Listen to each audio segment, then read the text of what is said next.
We're listing 10 board games that currently have people's attention, including 6 that have never been included on our countdown before. Let's get started. Welcome to this month's list of the top 10 most popular board games for July 2017. This list is based on an average of the rankings on boardgamegeek.com's hottest games list over the course of the past 30 days. Hopefully, this countdown may help you find some new games that you might not have known about yet. We're going to list all 10 games, and then we're going to go into detail about several of them. Now, if there's a game on this list that you'd like to know more information about, let me know in the comments below, and I'll see what I can do about either highlighting it in a future episode, or perhaps even in its own separate video. Now, this month is weird, because most of the movers and the shakers, they all appear at the bottom of the top 10.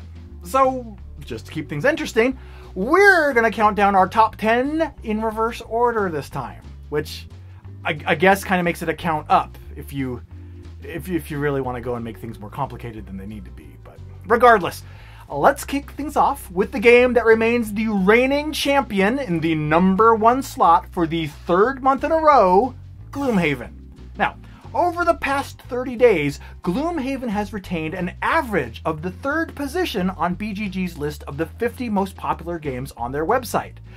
With its 2nd printing scheduled to start shipping in August, well, it's possible that we'll continue to see Gloom Haven in or near the top slot in our countdown for at least another month, if not longer.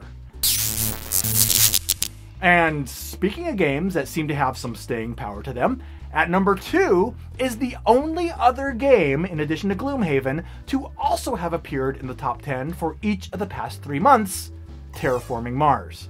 Now, the argument could be made that it's a testament to the quality of a game's design to see it still ranking so high in the top 10, even after being released nearly a year ago. Now, likely also giving Terraforming Mars' popularity a boost is the fact that its 3rd printing is scheduled to hit stores by mid-July, and its first expansion, Hellas and Elysium, is currently scheduled to be released on August 9th of this year. The first newcomer to our list this month is a game that, admittedly, wasn't even on my radar until I learned about a little twist that it puts on its theme. And that game is Lords of Hellas. Lords of Hellas is set in the Dark Ages, where ancient Greece is ruled by mighty gods. But instead of supernatural abilities, these gods gain their powers by wielding advanced technology. Now, in the game, players will control heroes with various asymmetrical abilities, and victory will be achieved through several different strategies as well. Players are going to need to place and use their armies really wisely, while they and their hero are also dealing with random events, each of which will require the players to join together in either a vote or taking action as a group. Now, the end of the game is triggered when one of a variety of different victory conditions is met, as opposed to just tracking and accumulating victory points. And it's the game's seemingly original twists on a theme and gameplay that make this one that I am personally keeping an eye on. Now, are others out there doing the same? Well, we'll see in the months to come if Lords of Hellas stays on the countdown or fades away like some sort of ancient myth. After dropping off the list completely last month, Scythe makes a triumphant return to the top 10 in spot number 4. Again, it's not surprising to see a game that is as critically acclaimed as Scythe making multiple appearances in the countdown. But it may have also been given a boost this month by the digital edition of the game that's begun development. Now, very little is known about the Scythe digital edition other than it's currently in a closed beta and currently scheduled for release, quote, at best, in late 2017. And that is really all the details that we have available about it at this time. Hopefully, more information will become available, eventually, at scythedigitалedition.com. But for now, well, we wait in anticipation to see where Scythe goes from here. Century Spice Road is the game that joins the list this month in spot number 5. Now this game was really popular at the Origins Game Fair last month, with people lining up each day to get one of the few hundred copies that they had available before they all sold out. Now the game's designer, Emerson Matsuuchi, describes the game as the result of what happened when he set out to design a soulless Euro cube pusher.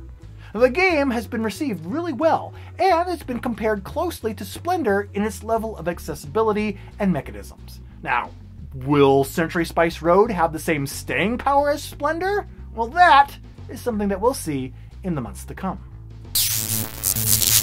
One indicator of a game's popularity is if it appears in the top 10 multiple times, such as with the game at number 6 on this month's list, Arkham Horror: The Card Game.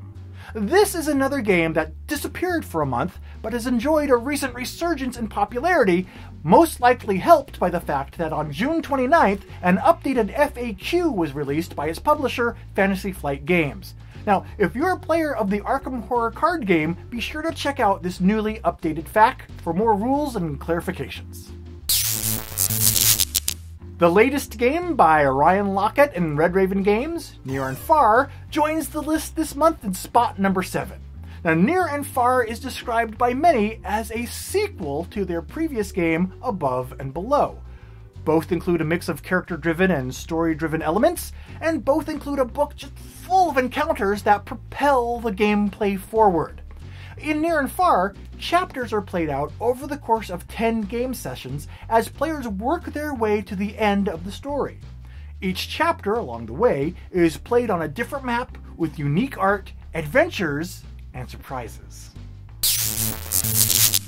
Historically speaking, board games based on video games can be really tricky to pull off successfully. But one board game based on a video game has captured enough people's interest in it that it comes in at number 8 on this month's list. The Super Mario Level Up board game, first appearing on the top 10 back in May, is not this game. Monopoly Gamer, an admittedly interesting hybrid of Monopoly and Mario Kart, also isn't the game at number 8. Instead, slot number 8 goes to This War of Mine, the board game, the tabletop adaptation of the award-winning video game that tells the tale of a group of survivors who are trapped within the confines of a conflict-ridden city, enduring hardships that often test the essence of their very humanity. Now, the developers of the board game state that it is designed to retain much of the feel and struggle of the video game. Players improve their environments by day and protect it by night. They say that the board game significantly broadens the video game's universe by adding the element of an overall unveiling plot, while keeping its main focus on the interpersonal interactions that will need to be balanced between each individual's survival instinct and group decision-making. The designers are hoping to produce an instant play game with no need for reading the manual before starting the adventure. Others have tried to do that with varying degrees of success, so it's going to be really interesting to see how all of that develops. Joining the list this month in spot number 9 is the game Great Western Trail. In this well-received game of tile placement and hand management, players are ranchers who must herd their cattle from Texas to Kansas City. The game not only requires players to keep their herds in good shape during the journey, but to also wisely use the various buildings that are available along the trail. The game itself has already started its own journey onto our top 10 list, and we'll see if Great Western Trail has the same persistence to stay on other people's radars as the other game on our list that was brought to the US by Stronghold Games last year, Terraforming Mars. But for now, Great Western Trail settles in at number 9. And rounding out this month's top 10 in spot number 10 is the dice-rolling dungeon crawler Sword and Sorcery.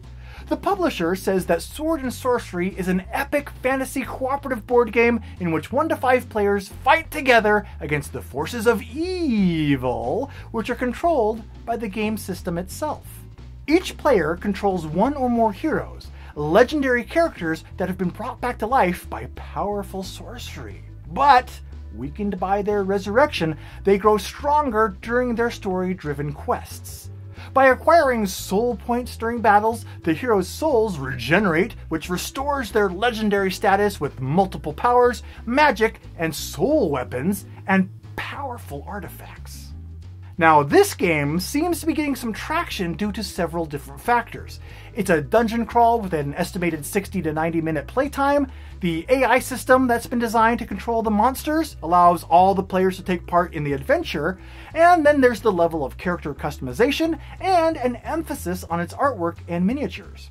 Now, will all of these factors result in longevity for the game? Or will it vanish as quickly as it's appeared on everyone's radar? Well, that is one of the questions that we'll find an answer to in next month's countdown.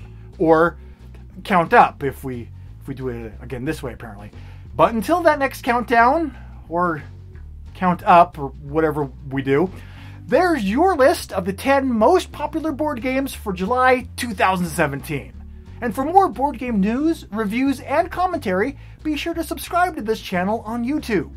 And remember that videos like this have been made possible by viewers like you who've been supporting Pair of Dice Paradise's Pod Pledge fundraising campaign. Thank you all for your support, and until next time, I've been Chaz Marler, and take care.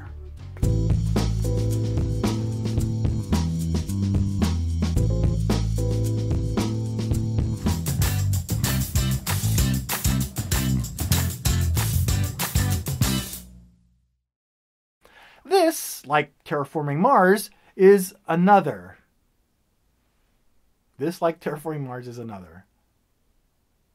Cool. Whatever that meant.